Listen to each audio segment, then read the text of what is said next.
फिर में हम डिस्कस करेंगे नेत्र शारीर रचना के बारे में। नेत्र शारीर रचना में अंग को यानी कि ऑर्गन्स को और दूसरा जो उप अंग हैं उनको इंक्लूड किया गया है। उप अंग यानी कि जो अपेंडेजेस हैं उनको इंक्लूड किया गया है। ओके, तो नेत्र अंग में अगर हम बात करें तो नेत्र अंग में एक आता है आपका नेत्र गोलक। अब नेत्र गोलक को आप याद रख सकते हो जैसे सर्कल से आप याद रख लो कि जैसे जो सर्कल होता है गोला, वैसे बॉल भी गोल होता है। ओके, तो ऐसे याद रख लो कि नेत्र गोलक जो है उसको आई बॉल कहते हैं। इसके अलावा नेत्र अंग में जो धमनियां हैं जिनको हम आर्टरीज बोलते हैं, सिराएं जो हैं जिनको वेन्स कहा जाता है, रस वाहिनियां जो हैं जिनको लिम्फेटिक्स कहा जाता है, और वात सूत्र जो हैं जिनको नर्व्स कहा जाता है, ये सारे के सारे जो है नेत्र अंग के अंतर्गत आते हैं। तो नेत्र अंग में हमारे आते हैं एक तो नेत्र गोलक जिसको आईबॉल कहा जाता है, दूसरी धमनियां जिनको आर्टरीज कहा जाता है, सिराएं जिनको वेन्स कहा जाता है, और रस वाहिनियां जिनको लिम्फेटिक्स कहा जाता है, वातसूत्र जिनको नर्व्स कहा जाता है। नेक्स्ट आता है हमारा नेत्र चालक मांसपेशियां। नेत्र चालक मांसपेशियां जो हैं इनको ऑकुलर मसल्स कहा जाता है। जो नेत्र चालक मांसपेशियां जो हैं नेत्र की, उनको ऑकुलर मसल्स कहा जाता है। नेक्स्ट हमारी आती है नेत्र श्लेष्म आवरण। इसको जो है कंजक्टाइवा कहा जाता है। नेत्र श्लेष्म आवरण इसको कंजक्टाइवा कहा जाता है। तो नेत्र चालक जो मांसपेशियां हैं वो हमारी ऑकुलर मसल्स हैं। नेत्र श्लेष्म आवरण जो है वो कंजक्टाइवा है। नेत्र उपंगों में अगर हम बात करें तो नेत्र उपंगों में हमारी पलक आती है, ओके, जिसको आईलिड्स कहा जाता है। दूसरा जो है इसमें भ्रू आते हैं जिनको आईब्रो कहा जाता है, और एक आते हैं हमारे अश्रुजनक पिंड। अश्रुजनक पिंड, ओके, जो कि टीयर प्रोडक्शन के लिए जो है वो रिस्पॉन्सिबल है, जिनको हम बोल सकते हैं जो हमारी लैक्रिमल ग्लैंड्स हैं उनसे रिलेट कर सकते हैं। नेक्स्ट नेत्र गुहा की अगर हम बात करें तो यह हमारी आई की जो ऑर्बिट है। नेत्र गोलक या आईबॉल में अगर हम देखें तो इसके निम्न मुख्य भाग होते हैं। एक इसमें आता है नेत्र गोलक में, अब याद रखिएगा कि इसमें जो है एक तो कॉर्निया को इंक्लूड किया गया है, कॉर्निया को, दूसरा स्क्लेरा को, तीसरा आइरिश को। अब नेत्र गोलक या आईबॉल के जो मुख्य 3 भाग हैं वो कौन कौन से आ जाएंगे? एक इसमें हमारा आ जाता है शुक्ल मंडल। शुक्ल मंडल को जो है वो कॉर्निया कहा जाता है। शुक्ल मंडल कॉर्निया। नेत्र बाह्य पटल। नेत्र बाह्य पटल जो है, अब देखो बाहर से होती है ना किसी चीज़ की कोटिंग, तो ऐसे आप याद रख सकते हो कि जो हमारा जो स्क्लेरोटिक जो कोट है यानी कि जो स्क्लेरा है वो हमारा नेत्र बाह्य पटल जो है वो होता है नेत्र बाह्य पटल। नेक्स्ट आता है तारामंडल। तारामंडल जो है वो आइरिस को कहा गया है। नेक्स्ट बात करते हैं सिराओं के बारे में। देखो एक श्लोक है अष्टौ नेत्र्योः। अष्टौ नेत्र्योः, ये सुश्रुत शारीर स्थान का है। नेत्र में जो है 8 शिराएँ होती हैं। नेत्रों में कितनी शिराएँ होती हैं? 8 शिराएँ होती हैं। अष्टौ नेत्र्योः, नेत्र में 8 शिराएँ जो है होती हैं। इसके बाद बात करते हैं नेक्स्ट, शिराओं का आपको याद रखना है 8 होती हैं। नेक्स्ट हमारा जो इसमें आता है वो आता है कि नेत्र आश्रित वर्तम मंडल कितने हैं। तो नेत्र आश्रित जो वर्तम मंडल है उसमें कितनी संधियां हैं? 2 संधियां हैं। अभी हमने बात की कि नेत्रों में 8 शिराएँ होती हैं और संधियां कितनी? 2। नेत्र आश्रित वर्तम मंडल में 2 संधियां होती हैं और आँखों में 2 ही पेशियां होती हैं। ये सुश्रुत के अनुसार बताया गया है। 2 धमनियाँ होती हैं जो कि क्या करती हैं? अश्रुओं का यानी कि टीयर्स का वहन करती हैं। मर्म की अगर हम बात करें तो मर्म जो है वो कौन कौन से हैं आइस के? एक आता है अपांग मर्म। अब आपको अ से याद रख लेना है। एक आता है अपांग मर्म, दूसरा आता है आवर्त मर्म, तीसरा आता है स्थपनी मर्म। स्थपनी तीसरे नंबर पे, स्थपनी वाला ऐसे याद रखेंगे कि तीसरे नंबर पे स्थापना कर दी किसी चीज़ की।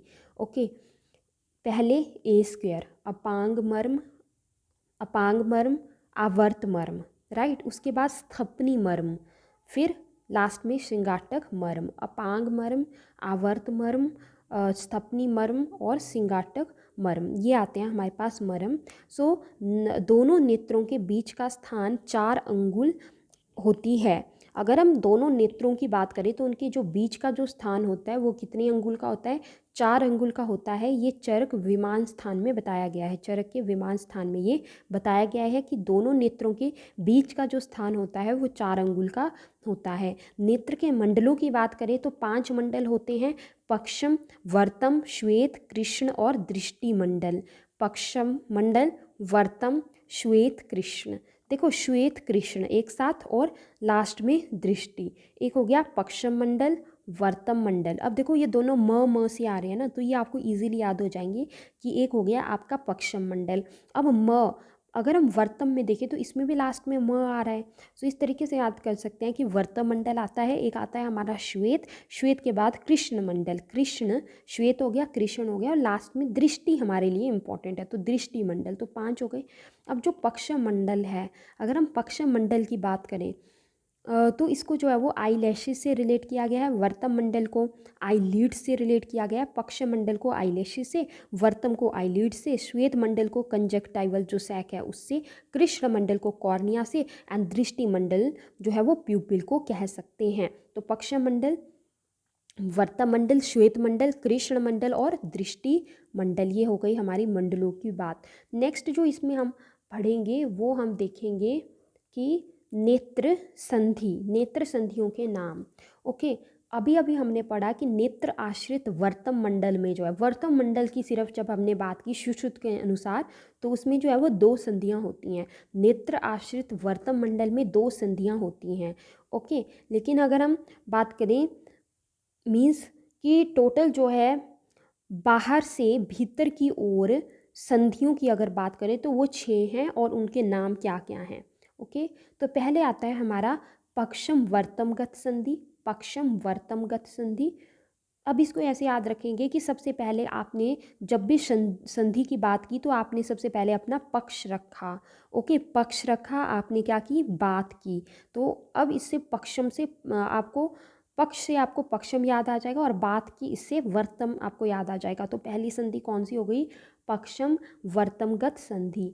दूसरी, अब ये जो वर्तम है इसको उठाएंगे, ये जो वर्तम है इसको उठाओ ऊपर से, इसको नीचे लिखो, वर्तम शुक्लगत संधि, वर्तम शुक्लगत संधि। ओके, फिर आता है हमारा शुक्ल कृष्णगत। अब शुक्ल और कृष्ण को एक साथ, ऊपर वाला शुक्ल उठाया और उसको किसके साथ इंक्लूड कर दिया, कृष्ण के साथ।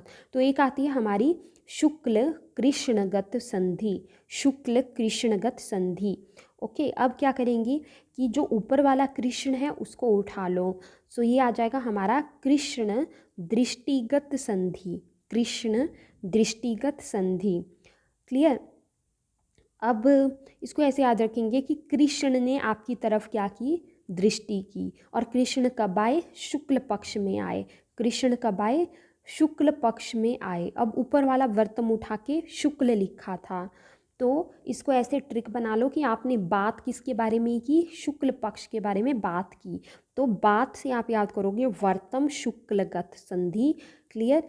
और आपने जो है वो बात शुक्ल पक्ष के बारे में की, और शुक्ल पक्ष में कौन आए, कृष्ण जी आए, तो शुक्ल कृष्णगत संधि।